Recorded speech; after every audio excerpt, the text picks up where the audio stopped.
Naka-flight na nga kami papuntang Barcelona, Spain.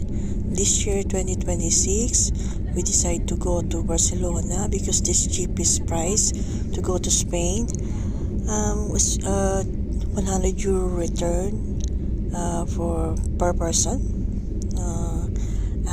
Ganun din ang presyo niya papuntang Madrid, kaya lang mas pinili namin yung medyo malapit sa dagat, kaya Barcelona ang napili namin napuntahan.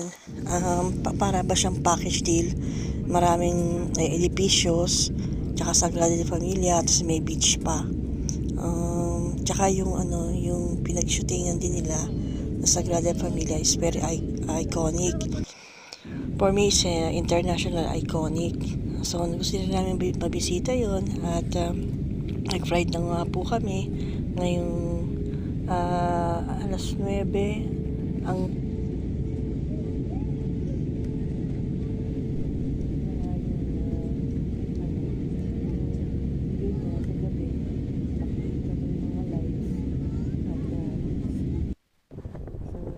we are near to the beach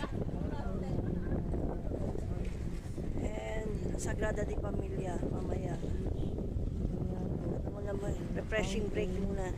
Tsaka yung weather niya mainit syempre kasi may heat wave sa buong Europa, pero enjoy naman kasi kahit papano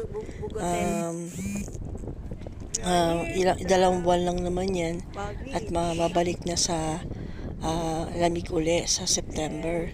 So ito yung yung tower na at mga buildings malapit sa beach. So napagod nga kami sa kakalakad, kaya medyo beach Bugotel. Dito na ang dagat. 1, 2, 3. Yun na. Playa Bugatela. Para ako na sa Manila Bay.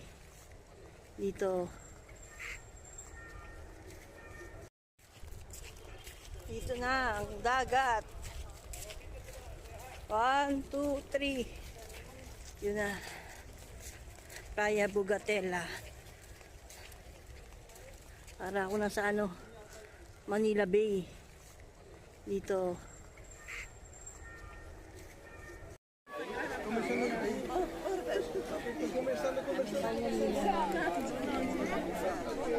Ahora chicos, necesitamos